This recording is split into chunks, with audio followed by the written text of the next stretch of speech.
Hello and welcome viewers, I am Pia and you are watching NewsX World. Let's take a look at the top headlines this hour.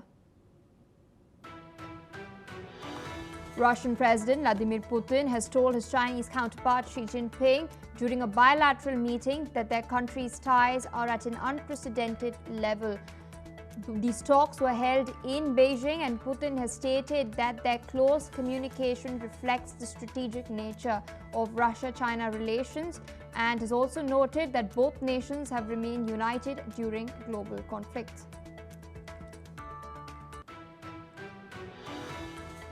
North Korean leader Kim Jong-un crossed into China to attend China's World War II military parade. He is being accompanied by his foreign minister Cho Son-hui. The parade will also host Russian President Vladimir Putin.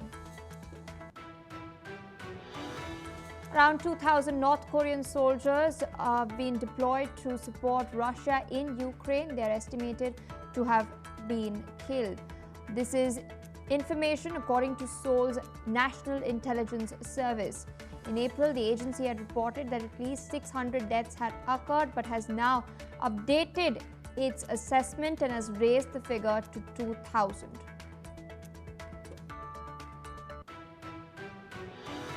More than 300 people were evacuated from their apartments following a Ukrainian drone attack on Rostov-on-Don. This is information according to the acting governor of the region. The Russian Defense Ministry has stated that air defense units destroyed 13 Ukrainian drones over the region. 3 people, including a child, were lightly injured, and an unexploded drone shell was found in one building. Gaza's Civil Defense Agency has reported that Israeli airstrikes on a residential building and an apartment in Gaza City killed 13 people overnight. 10 were killed when warplanes hit the top floor of a building in southwestern Gaza, while 3 people died in a separate helicopter strike in the western area of the city. Israel, meanwhile, has stepped up bombardments ahead of its planned intensification of its offensive to seize Gaza City. Brazil's Supreme Court will start passing its judgment in the coup-related trial of former President Jair Bolsonaro, who faces over 40 years in prison if convicted of alleged attempts to retain power after losing the 2022 elections. Bolsonaro, who is under house arrest, will not be present for the verdict, which is expected by the 12th of September. At least 20 people are missing following protests over lawmaker perks that have rocked cities across Indonesia. 6 have been killed and 1,240 have been arrested since the 25th of August. Vietnam has celebrated the 80th anniversary of its declaration of independence with its biggest military parade in decades. Cash handouts to 100 million citizens and the release of nearly 14,000 prisoners. The Communist Party chief Tu Lam has vowed to defend the nation's sovereignty down to every sacred inch of land.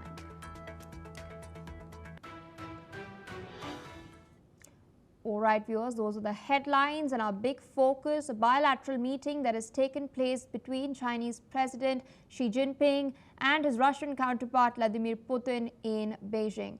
Putin thanked Xi for a warm and gracious welcome during his visit to China. He's also addressed Xi Jinping as his dear friend, highlighting the close and personal diplomatic ties between the two leaders. Listen in to what the Russian president had to say. И вы только что сказали, что может быть и дождь, но я уверен, что это не омрачит нашего праздничного настроения, а китайские вооруженные силы с присущим им обычным блеском проведут это праздничное торжественное мероприятие. Наше тесное общение отражает стратегический характер российско-китайских связей, которые находятся на беспрецедентном высоком уровне. Это дорогой друг, и я, и вся российская делегация, мы рады новой встрече с нашими китайскими друзьями, коллегами. Meanwhile, both Xi and Putin criticized the West, with Xi Jinping denouncing what he called bullying behavior And Putin defending Russia's war in Ukraine. China and Russia continue to deepen military and trade ties under their no-limits partnership, raising concerns, raising eyebrows in particular in the West. China maintains it is neutral in the Ukraine conflict while also accusing the West of fueling the war by arming Kiev. Listen in to what the Chinese president said.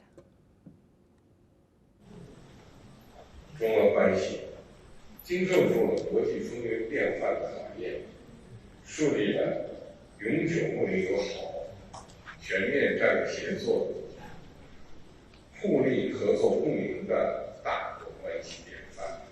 中方愿同俄方一道努力，支持彼此国家发展振兴，坚定维护国际公平正义，推动构建更加公正合理的全球秩序。 Joining us on the broadcast is Professor Veselin Popovsky, a professor and vice dean at the Jindal Global Law School. Thank you so much for taking our time speaking to us on NewsX World. At the outset, I'd like to ask you what you make of the optics of this meeting as well as the prior pull-aside that occurred during the SCO summit and the statements that have been made. Yes, actually nothing surprising. China and Russia continue their talks about friendship. It happened also when the Chinese president visited Moscow back in May to celebrate also the 80th anniversary of the end of the war in Europe. Now Putin is returning the favor in Beijing. But we need to realize who are those two persons. They are dictators. They are absolutely ignorant to human lives, to human rights in the case of China. So two dictators for life, absolutely unaccountable to their people, and they show their friendship in Beijing. So certainly that can be expected. And all that meeting in China yesterday and today is about similar dictators. Well, apart from Prime Minister Modi, everybody else there is thinking about one thing, to stay in power forever. And disregard what their populations think, disregard what are human rights, what is international law, disregard everything else, but just stay in power forever.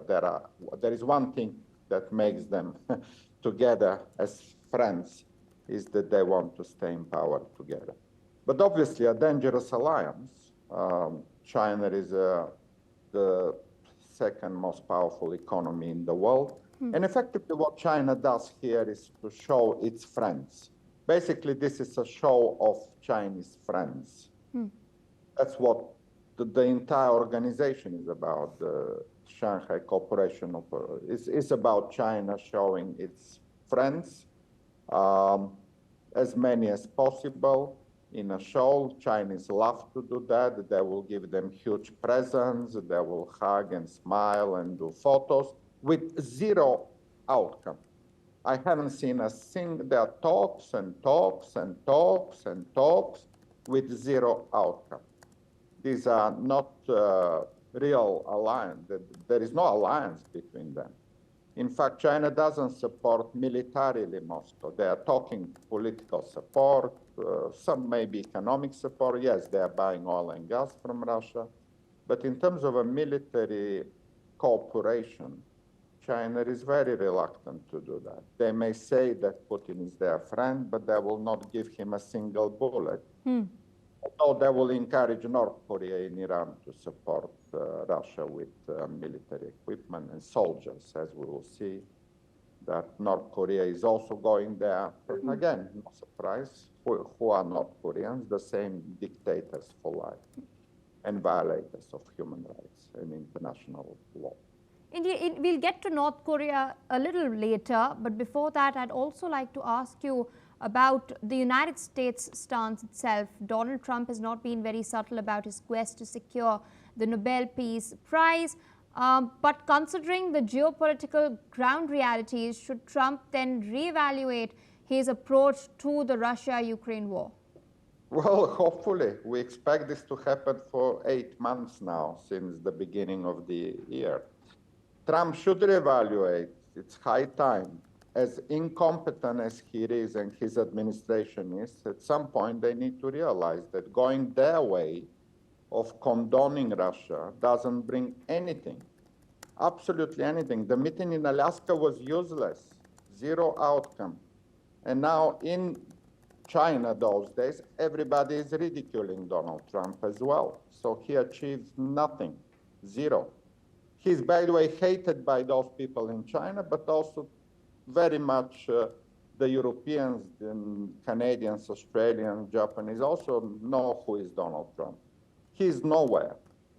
He really is the worst president ever. It is the disaster for the long-term American democracy here. It's somebody who is absolutely useless, impotent, incompetent to deliver anything, but in charge of the biggest economy in the world. So that's the paradox which are going to face in the next 3 years, unfortunately.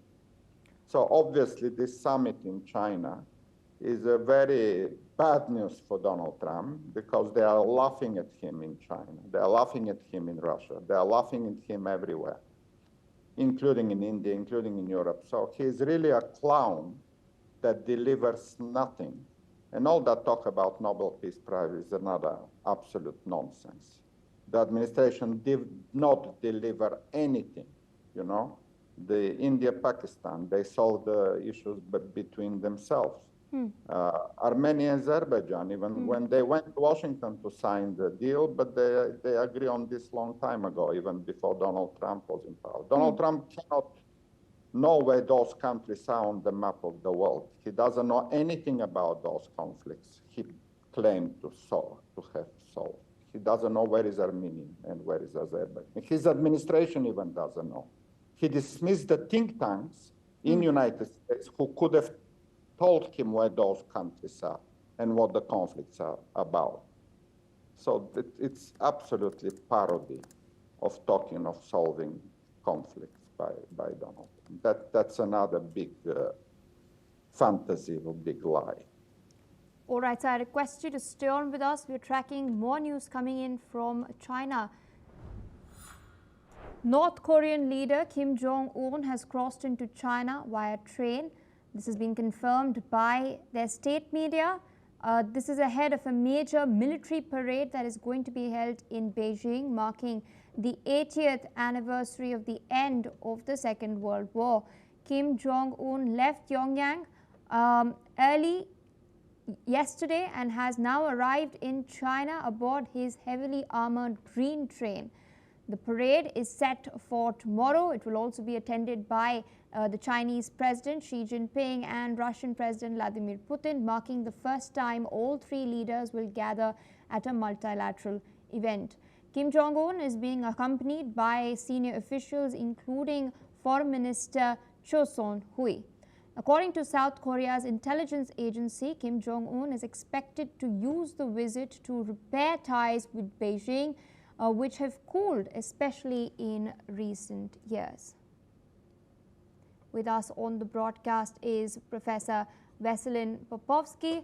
Sir, what is interesting is that this particular visit follows military drills, military exercises that were held between the South Koreans and the United States of America, the Ulchi Freedom Shield exercises.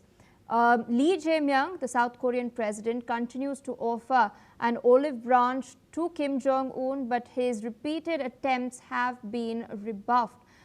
In fact, North Korea has gone a step forward to issue threats of rapid expansion of nuclear weapons too. So where do you see the geopolitics, the tensions in the Korean Peninsula headed to next? Yes, you're right. The tensions are high, and again, it's kind of a tit for tat. The exercise you mentioned between United States and South Korea, followed by a visit of the North Korean leaders to China, is not surprising. That has been going on for long. These two countries are in a very in a very long conflict. They have never actually signed any peace agreement after 1950s, the war in 1950s. So there is nothing to report as a good news, but also there is nothing to worry too much about because those things were going on for a long time. The news here is that for the first time, a North Korean leader attended a multilateral event. There were many visits, bilateral visits. Donald Trump even met the same guy 7 years ago, but never ever there was a multilateral place with more than 20 countries attending, and the North Korea leader will be there. Since I think 1959 was the last time when Kim Il-sung, the then leader, attended a similar gathering, again in China at the time. So yes, he is invited, he goes there, he's kind of also, together with the other clowns, will be smiling at the photo cameras and shaking hands, which will bring another shame into all that whole exercise. By the way, it's on the one hand very sad to see those people together, but also it's funny because there is not much to really celebrate. In a way, those Chinese who resisted the Japanese military back in the Second World War were not the Communist Party, it was the people of Taiwan currently. They were the resistance at the time. So if somebody needs to celebrate the end of the Second World War, it's the people in Taiwan and not Xi Jinping and his crooks around him. So again, there is a lot of, show, there is a lot of, I will not watch it. Honestly, for me, this is really a waste of time. Let them shake hands and make photos, but it doesn't bring anything significant. They can talk about global order, they can talk about the future of the global south and whatever they want to talk about. That will not be any change in terms of any delivery to the important issues of the world, the wars and the climate change and everything else. These are dictators, they don't respect human life. You just reported, Asuma, that 2,000 North Korean soldiers were killed in Ukraine. What does it show us? That those North Korean soldiers go simply to die, nobody cares, North Korean leader doesn't care, Putin doesn't care, Xi Jinping doesn't care how many soldiers will die in Ukraine. Indeed, sir. So I request you to stay on because you've referred to this point in your previous answer as well and now as well. There have been around 2,000 North Korean soldiers deployed to help Russia fight Ukraine that are now estimated to be killed. This is according to Seoul's spy agency. In April, in fact, Seoul's National Intelligence Service had stated that the number of the North Korean soldiers who died was pegged at least 600, but now based on updated assessments, its figure has been raised to around 2,000. What do you make of this fresh statistic, the fact that Kim Jong-un is going a step forward than what even China is doing? China so far has not, as you mentioned earlier, did not provide boots on the ground, did not offer a single bullet missile to Russia. It's North Korea who's doing this. So what is Kim Jong-un's intent and how has this action of his basically impacted his ties with China? Well, again, I'm smiling because every North Korean soldier who is going to die. There is no single one going back. And these people don't care. Putin pays some money to import those soldiers, and they put those soldiers in the worst conditions as to die. Because he prefers them to die, because if the Russian soldiers die, he needs to pay some compensation to the families. These are really, and I say it not, I shouldn't smile here, I should say it with sadness, because those young boys are going to die, all of them. It's a meat to spare in Ukraine, as simple as it is. Both leaders, the North Korean and the Russian, don't mind how many North Korean soldiers will die in Ukraine, as simple as it is. And China, yes, you are correct that it happens with all the approval of China. So I'm not sparing any criticism on China. China doesn't support Russia with military equipment, but it does everything else for this war to continue. Buying oil and gas from Russia, which brings money to Putin's treasury to buy more North Korean soldiers. They can send 5, 10, 20,000 soldiers to die. 100,000 soldiers can die, North Korean in Ukraine. They don't care. This absolutely, they don't care. As sad as it is, that's the reality. The North Koreans and the Russians, governments and leaders do not care how many people will die in Ukraine. And this is why the war continues, because they don't care. Because any normal country will care about how many soldiers die. Russia and North Korea don't care how many soldiers they will send to die in Ukraine. It's the sad reality of the day. I'm afraid that's what I can say here.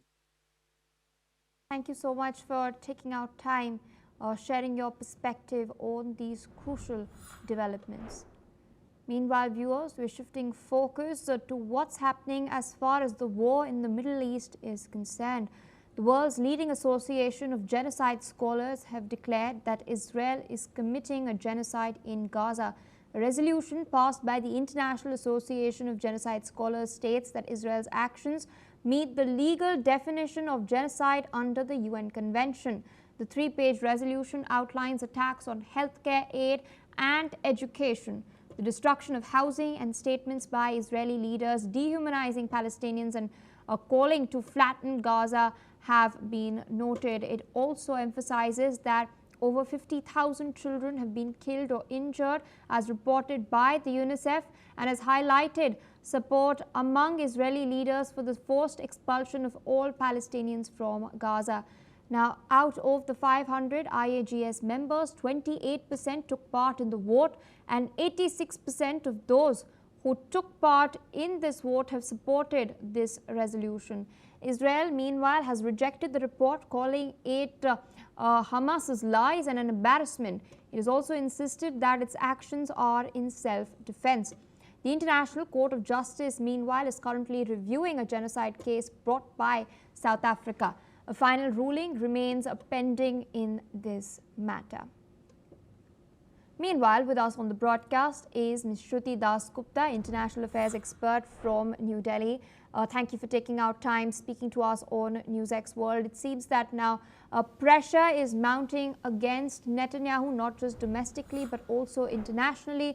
Apart from this resolution that has been passed by the International Association of Genocide Scholars, we've recently seen countries such as Belgium, countries such as Australia and France come out and state that in the upcoming United Nations General Assembly, they will be recognizing the state of Palestine. We've also seen a recent statement made by David Lammy, the UK Foreign Minister, calling for an end to the hostilities in order to ensure that humanitarian aid is expedited, the delivery of humanitarian aid is expedited to those who are suffering a famine. But we do know the final power, and it's the United States that is shielding Israel in the UNSC. So what's really needed at this point to ensure that there is no further loss of lives and that this offensive is not escalated any further? Well, as you've noted that 500 scholars, or genocide scholars, have noted that all the criteria of genocide have met. That means there has been proven intent to harm a particular ethnicity. There have been large number of serious bodily harms and deaths that have occurred in the nation, in that particular zone, and the aggressive force is uncontrolled at the moment. So these all criteria have been aptly met in Gaza and Gaza Strip. But unfortunately for all of us, we tend to focus on the man in uniform, that is the IDF, and a politician, which is Netanyahu. We have nobody whom we can hold accountable in the name of Hamas. I personally am not sure who's leading the Hamas contingent, who is arming them, who also killed Gazan aid people who were looking for aid at that time. And while, of course, the IDF has committed a large number of infractions which are unexplainable as of now, they tend to call just about everybody moving on the ground terrorist or a Hamas activist or a Hamas personnel. We cannot define who is Hamas because they do not have identifications as of now until anybody is Hamas. You've seen their mothers coming forth and saying, I'll commit more children to it. So when they're doing these kind of optics to, on one hand, to show that everybody, every Gazan stands with Hamas, then it leaves Israel with no choice but to target every Gazan. When we have nations like France and Belgium and the others come and forth, say we'll help form we'll recognize the Palestinian state, but before Israel was there and there was this Gaza Strip and the Palestinian, there was a British mandate. Where was the Palestinian state then? It wasn't there. There was, before that, there were the Ottomans. Before that, there were the Ayyubid Empire. And before that, there were many other empires going back. There was never a Palestinian state. It's an artificial construct that is happening in the name of Palestine and Gaza. And this is something that we all need to also understand. When we recognize Palestine, you're saying that they are separate people. They are not. They are Arabs. There are other Arab regions. Why is there a multi-level wall between Gaza and Egypt? Why are, you know what happened to Lebanon when they allowed Palestinian refugees? Now they have the problem of Hezbollah, which they are still trying to control. So this is something that we need to understand, that they are all Arabs. We are creating, these nations are helping create an artificial constructed state called Palestine, who will probably continue to be under the forces of extremists, whose only agenda, their goal will be the elimination of Jews in Israel from the map of the Arab world. So we have to be very careful when we assign blame. There is no doubt that the IDF is doing something which is probably not within the bounds of rules and law and humanity. But the other side is not as innocent as they would like to project to the world and media. Indeed, another crucial development is that there's recently a report that has been circulating that the Trump administration plans, as far as post-war redevelopment is concerned, the voluntary relocation of millions of Gazans. The administration plans to convert the area into a Riviera. What is your take on this? Well, this is classic Trump move. He wants to turn everything into a Miami Beach hotel. A Gazan Riviera is a pipe dream. The amount of people that they would have to voluntarily relocate would probably be more than what you and the rest of the world would be comfortable with. It is basically optics to make it look good and palatable for most people who want to stay on the neutral side of the equation. Of course, there is any kind of relocation is denial of the actual problem that the Gazans are complicit in electing Hamas. There are, of course, a few voices from the Gazans that come out and march the streets, but very soon the Hamas come out with their guns and shoot them down. So we have to be very careful on how we view Trump's proposals on relocation. How do we look at the Murad corridor that Israel wants to build in separating the two parts of Gaza Strip? And we have to be very optimistic that hopefully better sense will prevail once Hamas lays down arms, once the zone is demilitarized and the hostages and their bodies are returned. Maybe then better sense will prevail on Netanyahu and his cabal. Until then, I don't see a peace or relocation or any other measure coming to the rescue of the Gazans at all. All right, ma'am. With that, I'd like to thank you for joining us on the broadcast on NewsX World, sharing your perspective on what's transpiring in the Middle East. Meanwhile, viewers, shifting focus to Brazil, where we're learning that the coup trial of Brazil's former president, Jair Bolsonaro, is entering into the final stages. His supporters gathered in front of the place where he is kept under house arrest. Bolsonaro has been charged with leading an armed criminal organization attempting the violent abolition of the democratic state of law, an attempted coup, damage to federal property, and the deterioration of listed heritage. The primary accusation against Bolsonaro is that his attempt to stay in power after losing his bid for re-election in 2022 which culminated in his supporters to break into and vandalize government buildings in the capital, Brasilia. A panel of 5 Supreme Court judges is expected to reach a verdict by the 12th of September, and if convicted, Bolsonaro could face more than 40 years in prison. He has always denied any wrongdoing and has stated that the charges were politically motivated. 2 of Bolsonaro's sons, in fact, stepped out of the house to meet with the supporters. Let's listen in to what he had to say. E é o sentimento de injustiça que pode estar sendo feita. A vida é assim. A pessoa que não tem espírito, ela é pobre. E Deus fará justiça. Supporters gathered outside Bolsonaro's house. They also expressed their thoughts. Let's listen in. A gente está aqui para solidariamente mostrar o nosso apoio à família Bolsonaro, a todas as injustiças que ele vem sofrendo num país que a gente nunca pensou que estaria acontecendo as coisas que está acontecendo. O Brasil precisa ser libertado de toda essa perseguição que nós estamos tendo aí. O presidente Bolsonaro não merece passar pelo que ele está passando. Isso que está acontecendo é uma coisa de muita tirania, de muita maldade. Well, viewers, due to paucity of time, that's all we have for this bulletin. More news and updates on the other side. Stay tuned on NewsX World.